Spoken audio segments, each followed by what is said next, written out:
How are you doing, guys? This is Ross and welcome to the 1% Daily Podcast Show.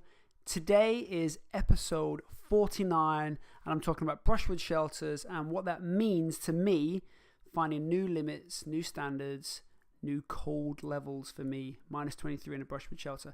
But yes, hopefully you'll enjoy this show. 14 minutes and 24 seconds of the good stuff, sharing it with you. Have a great one and enjoy the show. Welcome to the 1% Daily Show. My name is Ross and I'm here with you for 14 minutes and 24 seconds. I recently found out I've been getting it wrong. I've been going for 14 minutes and 40 seconds. The premise remains the same, okay? Short and sharp, we work on ourselves for 1% of the day, okay? And I'm here to share that with you. I want you to think about what could you achieve over time if you applied yourself for just 1% every single day. That compound effect is then massive and you're going to take great strides towards being a better person or improving yourself in a certain area. So I hope you enjoy this 1% of your day. And today I'm going to be sharing with you my insights from Norway. So I was back in Norway. I say back in Norway. I was in Norway for the first time 2 weeks ago for 2 weeks. And I've come back from Norway with at least 16 podcasts worth of content. And this is series 2, episode 2 of the podcasts from Norway series. Bumbling my words there. And today I'm talking about brushwood shelter and minus 23. So I want you to set the scene. I want you to think about what it looks like in your mind to be in a position which is as cold as minus 23. We had to build a brushwood shelter, which is basically just a survivor shelter made out of logs, leaves and brushes off trees, and then lots of snow. We built a fire to then keep us warm, but it was minus 23 and that's pretty cold for me. And up until that point, I'd only ever been probably in about minus 5, minus 10 environment, and I'd never been this cold.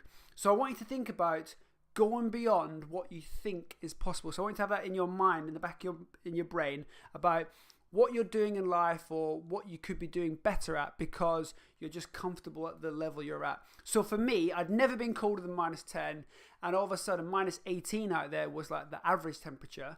It progressively got colder as we were out there. We arrived and it was like minus 5, minus 6. That then dropped down to minus 18 for the icebreaker drills, which I shared with you in the previous podcast. If you've missed that, go to my YouTube channel, check it out. But we were out in the survival week and we had to build a brushwood shelter. Like I said, I'll put some photos in the YouTube video of this shelter being built. But essentially, it was a lean-to shelter, snow, trees, brushwood, and a fire. We had 8 of us in this lean-to, this brushwood shelter, 1 fire, and minus 23. So I had previous limits, previous expectations, previous standards to go by. And that's where I thought I could only be.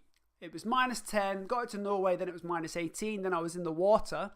And then all of a sudden I was asked to be in a position where if you'd have said to me, right, Ross, you're going to sit in minus 23 environment, you're going to be building a survivor shelter and you're going to survive the night.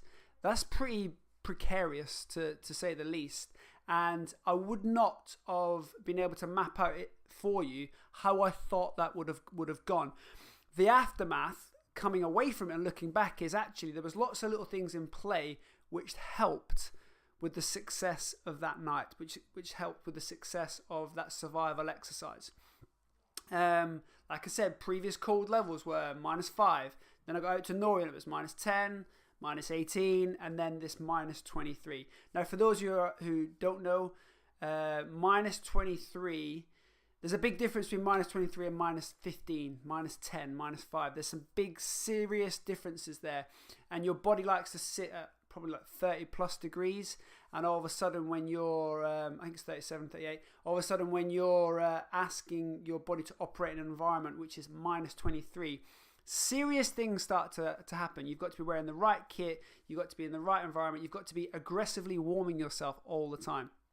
So what I want to think about now is what limits have you placed on yourself because of that level that you've only been in, or that level you've only worked up to. So it might be you're only prepared to work on your kids, dealing with their shitty bad behaviour. You've got like a 5-minute fuse and then you lose it. I was at a basketball game yesterday. I literally saw a dad next to me just lose his shit with his kid because he was annoying him.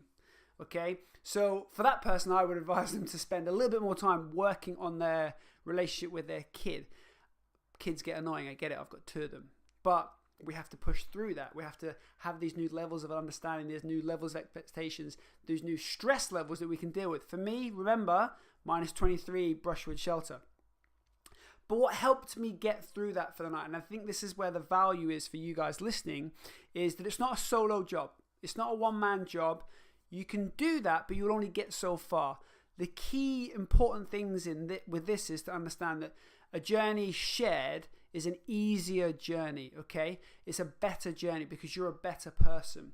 So looking back on my experience in Norway and the survival experience, it was made incredible and it was made successful and it was an outright good experience because of the people I surrounded myself with. So we were in a group of, an 8-man group. So there were 7 other Royal Marine Commandos. We had a couple of Army Commandos in there as well. They were also very good, okay? But the level the level of person I was surrounding myself was high, okay? Now that made it easier then when it came to do the difficult stuff like building the shelter, like getting the food, like trying to stay warm and supporting each other throughout that experience. Take -23, a brushwood shelter, and me on my own could have been a very, very different story, okay? A very, very different story. And whilst I was out there, I walked around the other tent groups who were in their own little shelters. Some of them were very divided in that groups of people were just going to do their part of the drill. Others were secluding and setting themselves out. I then spoke to some of these lads after. Some of them had really bad nights. As bad a night as I thought I had, some of them really struggled. One guy got frostbite in his hand. Another guy really struggled with pains in his feet and his legs after. And his morale was really low because there'd been a bit of divide. They tried to do this thing individually and not as a team. They'd not taken on the support of each other. This is one thing I'd want to say to you is if you're looking to improve or you're looking to get better in any area of your life, don't do it alone, okay? Don't do it alone. You will have these levels that you've set for yourself. I can't work any harder. I can't work out any more on my body. I can't get up earlier. I can't spend more time with my kids. I can't do this. I can't do this. Actually, you can. You just need support to do it, okay? You just need support to do it because when it becomes a priority for you there and then, it's actually really easy to do, okay? It's hard to execute all the way through, but it's easier to take that first step if it's really important to you and it's there and then right now. But you can't do it alone. You can do it alone, but it's a lot harder. So I'm encouraging you to find people to support you. So that might be mentors. That might just be people in a shared office space like the guys I have down here. Share your experience. Ask for advice. Find the people who have already done what you're doing or you want to do and ask them questions. So for me out there, we spoke to indigenous people of Norway, the Samis. They showed us how to build brushwood shelters, showed us how certain survival skills. We had instructors, mountain leaders who were helping us throughout the whole experience. We then took all that knowledge and we applied it together as a group, as a body of men. And that's what made us more successful over that night. Now, like I said, me doing that thing on my own, trying to stay warm, -23, could have been a very, very different story. But because of the group of people around me, it was a better story and I've got lots and lots to take from it. So, where do you think your limits are right now? Who are the people you think you could surround yourself that will help you be better, who will help you get comfortable being uncomfortable? I like to use that expression, get comfortable being uncomfortable, because that's where you find your new limits, your new standards, your new expectations, okay? Once you go past them, you find your boundaries when you go past them, you find your limits when you go past them. I had this in training for my Ironman, I had this in training for the Marines, I had this training in Norway. I have this with my kids as well, and my wife. All these little things I like to talk about, the 6 dimensions: health and fitness, psychological well-being, your career, your family, yourself, okay, your wealth, all these areas, you will have limits that you've set yourself. Go past them, excel past them, but surround yourself with the people who are doing it or can help you do what you want to do in those areas. So I encourage you to do that. But remember, along this journey, you've got to plan it, okay? So there's a couple of areas I want you to think about. I want you to plan for this thing you're trying to improve on. You're going to execute on that. Now, when you execute on it, you have to be flexible. You have to be agile. So when we were out there, the trees weren't in the exact spot that we needed. The logs weren't cut the exact length that we needed.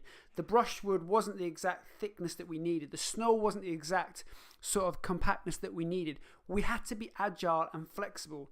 Had we just said, we're only going to do it this way, and if we can't do it that way, we're not going to bother, again, it would have been a very, very different situation.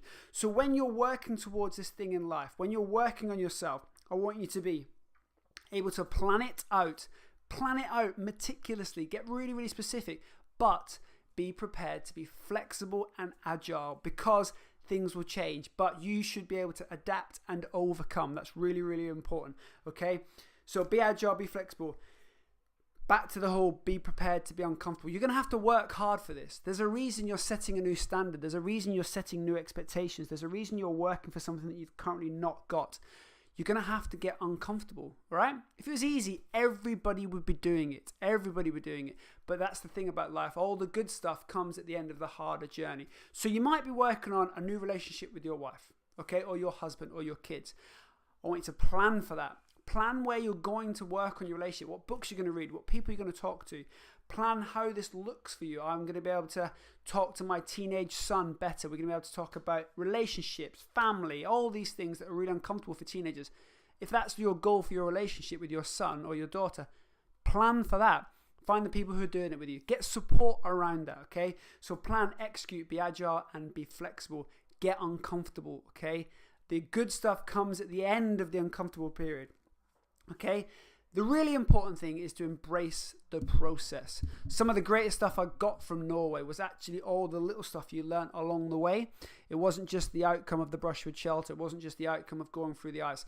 It's actually the process. You've got to be able to embrace the process. That's where the magic really, really happens. You're prepared to sit there and fully embrace what's going on around you and see how that can make you a better person. So, your homework, okay, I want you to think of one key area in your life that you're looking to improve on. It might be your health and fitness, like I said, 6 dimensions. Might be your health and fitness, might be your psychological well-being, might be your career, might be your wealth, okay? Might be your family, might be yourself, might be you're trying to improve yourself. Find that area that you're trying to work on, okay?